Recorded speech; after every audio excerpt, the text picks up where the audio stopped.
स्वामी महाभारत सम्राट सुभाष शास्त्री और उन्हीं के हम शिष्य हैं। और देखो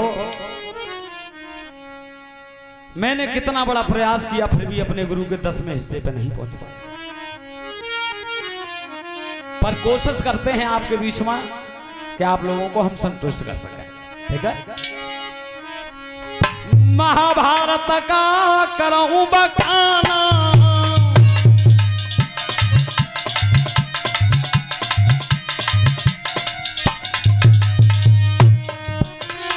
महाभारत का करूं बखाना,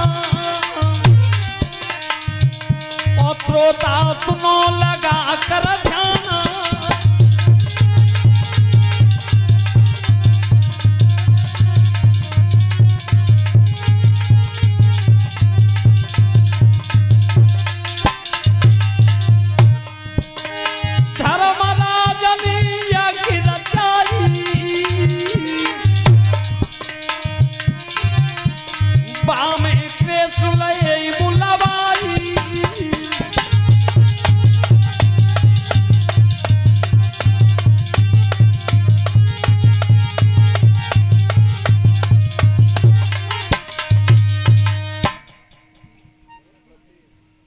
और 51 रुपए से हमें सतीश फौजी सुखदेव परीक्षित की जो पदवी निभा रहे हैं वो 51 रुपए से हमें सम्मान कर रहे हैं। तो ठाकुर जी से यही आराधना करूंगा कि ही दिनों के दयाल इन भैयाओं के हाथ धर्म क्षेत्र के लिए बढ़ते रहें। बोलिए गोविंद भगवान की। बात उस समय की है जिस समय एक बार 5 पांडवों ने राजसी यज्ञ किया था और भगवान कृष्ण को निमंत्रण दिया। तो उस यज्ञ में थोड़ी शांति बनाए रखें भाई। उस यज्ञ में भगवान कन्हैया आए थे। तो सबसे पहले मुलाकात भई तो सहदेव से भई, सहदेव से। तो भगवान कन्हैया ने सहदेव से ये पूछा कि सहदेव तुम्हारे अलावा इस दुनिया में कोई ज्योतिषी नहीं है, मैं तुम्हें यह पूछना चाहता हूं कि इस वर्ष का सम्मित कैसा रहेगा। अब सहदेव ने विचार करो कि अब हाल में यूं कह दूं कि सम्मित बढ़िया रहे हो और इनने बिगाड़ दो तो क्यों कि जी तीनों लोखन को स्वामी है इसलिए। और अब हाल में जो कह दूं घटिया रहे हो इन्हें बना दो तो बात झूठी हो जाएगी। अब सहदेव ने हाथ जोड़ के भगवान कन्हैया से कही प्रभु आप तो जा कच्छ में निवास करो, आराम से सो, और जा बात है अब हम तुम्हें सवेर बताएंगे। ठीक है, सवेर बता दिया। अब सहदेव चले अपने भवन के लिए। तो उंगलियन पे जय लगा जा रहे हैं कि बढ़िया बताऊं को घटिया बताऊं, बढ़िया बताऊं को घटिया बताऊं, बढ़िया बताऊं घटिया बताऊं। भीमसेन की नजर गई। भीमसेन ने कहा सहदेव क्या उल्टी सीधी गिनती कर रहे हो कि बढ़िया बताऊं कि घटिया बताऊं, बढ़िया बताऊं घटिया बताऊं। सहदेव ने की भैया भीम त्याय मतलब की बात ना है। आज भगवान कन्हैया ने ऐसा गणित पूछो है कि गेल चंत में ज्योतिष सही ही ना बैठ रही। भीम ने कही ना कहा हमें तो मालूम पड़ेगा कहा पूछी है भैया वो त्याय मतलब है कि ना है। भीम ने की बता दे। अब डर के मान सहदेव ने कही सुनो भैया मोए पूछो जा वर्ष को सम्मित हो कन्हैया ने। भीम ने की गाल बंद कर ले, चुपचाप जाके अपने कच्छ में सोए, जा बात है तो हम सवेरे बता देंगे। अब डर के माए कई कछु नहीं। आए के सहदेव अपने भवन में आके सोए गए और भीमसेन चदरा तान के अपने भवन में सोए गए। अब सहदेव विचार कर रहे हैं कि भैया भीम जाम कछु जानता ना ज्योतिष में और ये बता का देंगे। और जैसी सवेरो भय और तब गीता प्रेष्ठ महाभारत लिखा के सबसे पहले भीमसेन ने चादरी झटक दई अपनी और उठ बैठो बलदाइए। चिड़िया पेड़ पे देख लई तब भीम ने मुट्ठी दबाई दादा चल दो पवन कुमार भवन के सदौल की आयो अरे तो उठ बैठे करता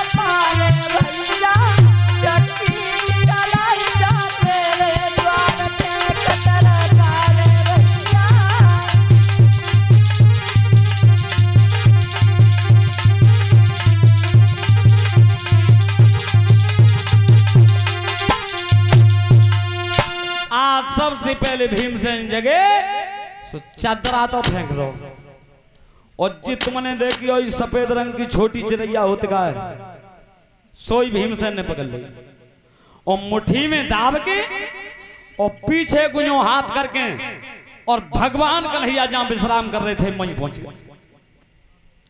जब भीमसेन ने देखा कि कृष्ण बैठे तो चाय के प्रणाम करिए और कही कि प्रभु एक बात बताओ कल तुम सहदेव का पूछ रहे भगवान कन्हैया ने की भीम वो त्याय मतलब की बात ना है भाई तो सहदेव भी बता सकते हैं कि हमें तो मालूम पड़ा कि तुमने पूछी का ही भगवान कन्हैया ने कही कि मैंने इस वर्ष का सम्मित पूछा था सम्मित क्या सम्मित आवे 6 महीना बाद और तुम अभी ही बता दे हमारे हाथ में का है और तब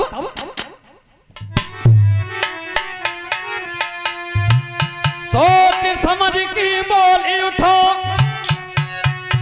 और के तू जगत रख भैया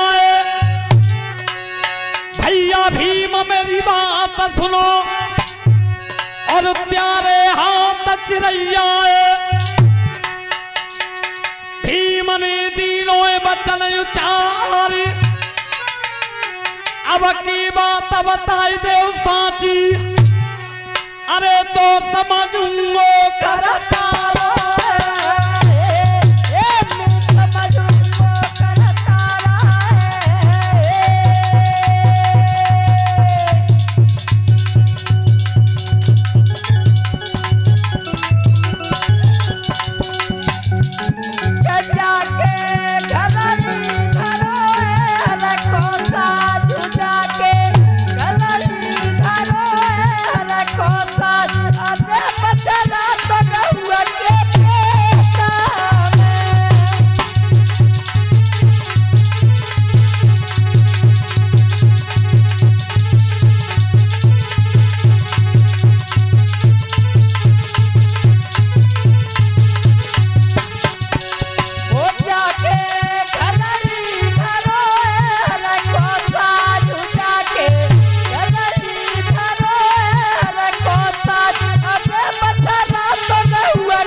बिल्कुल सही गणित लगाया है तुम हाथ में तो चिरैया है पर महाराज अब मैं तुम्हें जी पूछना चाहता हूं जी चिरैया मरी है या जिंदी है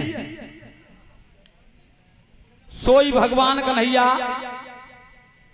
चक्कर में पड़ गया कि अब हाल में यूं कह दूं कि चिरैया जिंदी है तो मुट्ठी में इसकी छोड़ दे ले कहां जिंदी और अब हाल में यूं कह दूं कि चिरैया मरी है तो जिंदगी छोड़ दे बात झूठी हो जाएगी। भगवान कन्हैया ने कही भैया भीम जी चिरैया मरी जिंदी तो त्याय हाथ की बात है भीम ने की सुनो जी चिड़ैया मरी जिंदी हमारे हाथ की बात है, तो फिर सम्मत त्याए हाथ की बात है, जाओ में कुछ पूछबे की बात है? जा काम सिर बुलायो ता कहने चलो। आज भीम चल लेकर के धर्मराज युधिष्ठिर के सामने आ गए थे। धर्मराज युधिष्ठिर ने भगवान कन्हैया को देखा तो बार बार प्रणाम किया। तब भगवान कन्हैया ने कहा, ये युधिष्ठिर तुमने हमें कैसे बुलाया? हाथ जोड़ करके युधिष्ठिर ने जवाब दिया, प्रभु हम राजसी यज्ञ करना चाहते हैं, हमारी यज्ञ को आप सफल करवाइए। भगवान कन्हैया ने कहा, युधिष्ठिर यज्ञ तुम्हारी तब होगी जो जरासंध महाराज के नाम 20,800 राजा कैद में हैं, पहले वो छूटेंगे। अर्जुन ने कही, महाराज जितनी जल्दी तुम समझे बैठे हो और जितनी जल्दी कह दी है उतनी जल्दी जरासंध हाथ आ जाएगा। अरे बाकी काया में 10,000 हाथियों का बल है। भगवान कन्हैया ने कही, अर्जुन अगर शत्रु बलवान हो तो 4 नीति होती हैं, साम दाम दंड और भेद। जो भेद नीति होती है वो सबसे ज्यादा तेज नीति होती है। तो हमें तो बाको भेद लेनो है, भेद लेनो है।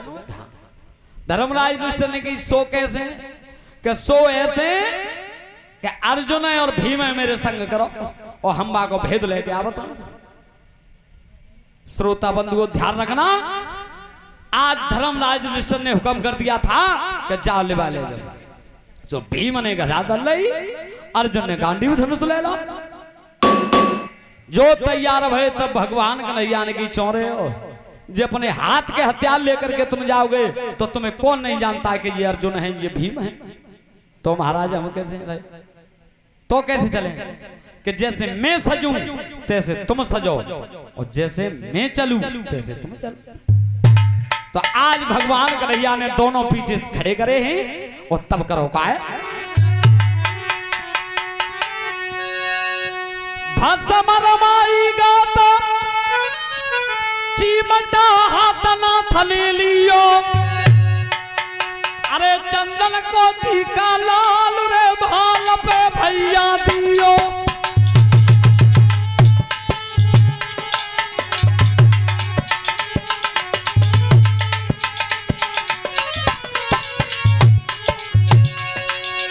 अरे भाल पे दियो, तिलक दे दियो, नाता दे दियो। चंदन को टीका लाल रे भाल पे भैया दियो।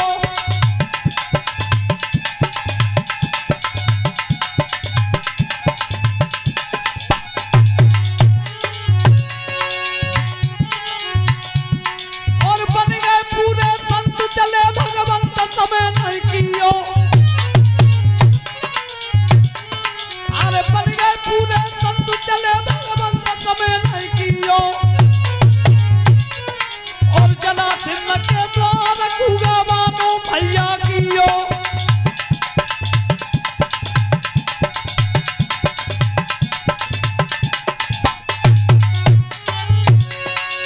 अरे गमन कर दियो, नाथ कर दियो, नाथ कर दियो। और जला सिंह के द्वार कूगा मानो भैया कियो।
तीनों ही महात्मा के भेष में हैं। जरासंध महाराज के नगर से 1 योजन की दूरी पर रह गए थे, तो वहां एक जरासंध का बहुत बड़ा ढोल रखा था,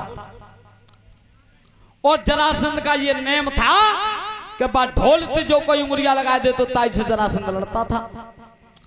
तो भीम ने पूछी भगवान कन्हैया कि प्रभु जी बड़ो सो धरो सो काहे। भगवान कन्हैया ने कही जरासंध का ढोल है, और जाते कोई उंगलियां लगा देता है उससे जरासंध लड़ता है। जाते अलग मरियो चो कि दुश्मन को भेद लेवे के ले जाए ताते पहले अपो भेद न मिल। भीम ने की प्रभु कोई बात की चिंता मत करियो, अब ना कछु हो। आज भगवान कन्हैया आगे ताके पीछे अर्जुन है और ताके पीछे भीमसेन है, और भाई ढोल के साथ इतने कर रहे। अब अर्जुन ने कही प्रभु बताया तो दैया, लेकिन पीछे कुलखाई राखियो। भगवान कन्हैया ने की अलग मरिए कि सुन लिये, और जो लंबी डांग रखी है भगवान कन्हैया ने तवा, अरे तब भी मुरई गयो ठाणो।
भगवान कन्हैया ने की रुक रुक रुक रुक। अर्जुन की महाराज ढोल तो बज गो, ढोल तो बज गो। भगवान कन्हैया ने की चौरे मोटरा तो ते के बार मने करी पत्ते निठी ना है, महाराज अब तो बज गो। और जो बार ढोल की आवाज आकाश मार्ग में गूंजी तो जरासंध के कान में पड़ी। तो जरासंध ने विचार करो कि आज कौन की मौत आई गई। इतने दिना है गए क्या उन्हें ढोल से मुरिया ना लगाई, और आज इतनी तेज बजाऊं। और तो जरासंध कर्म कौन सा करता है।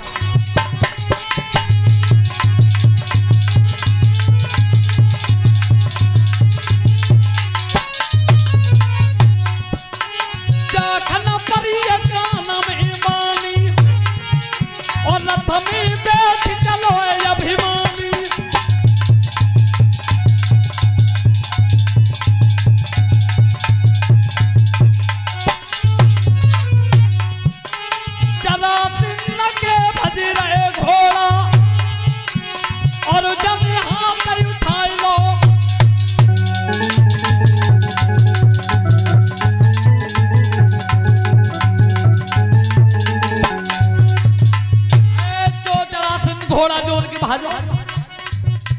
और जो बार ढोल के पास आयो भगवान कन्हैया की आ गया अलग हटो जाते। सो तीनों डर के मां एक मेड़ पे जाके ठाणे है तीनों। अब भगवान कन्हैया की सुनो, जो करो सो तो तुमने बहुत बढ़िया करो है, लेकिन ध्यान रखना अब जी पूछे हो तो तुम कछु मत कहियो, मैं कह लूंगो। दो हाथ जोड़े ठाणे अब ना कंगे कछु, अब ना कंगे। तीनों ही मेड़ पर ठाणे। और जरासंध ने चारों लंकु नजर करी, ढोल के पास कोई नहीं दिखो। बे तीनों महात्मा एक मेड़ पर ठाणे तीनों। जरासंध ने कहा महात्मा इतना तीनों ही आ गए। जरासंध की छोड़े हो जी बताओ कि जी ढोल कितने बजाओ है? तीनों ही हाथ जोड़ के कहने के प्रभु हमें ना मालूम कितने बजाओ है। और हम तो यहाँ कोई देखो ही ना, यहाँ कोई देखो ही ना। भगवान कन्हैया ने तीनों के मुंह देख के कही के मौत का मालूम पते रहेगा, तुम कहूं मैं देखे हो। भगवान कन्हैया ने किया सो प्रभु राजा यज्ञ महाराज करते रहते हैं, यज्ञ करते रहते हैं, दावत भावत में कौन देखे हो। अच्छा तो सुन कन्हैया मां उचारो करो कहते हो गांव कौन सा और नाम कौन सा है बता। आज जरासंध पूछ रहा है, भगवान कन्हैया अपना इंट्रोडक्शन दे रहे हैं कैसे।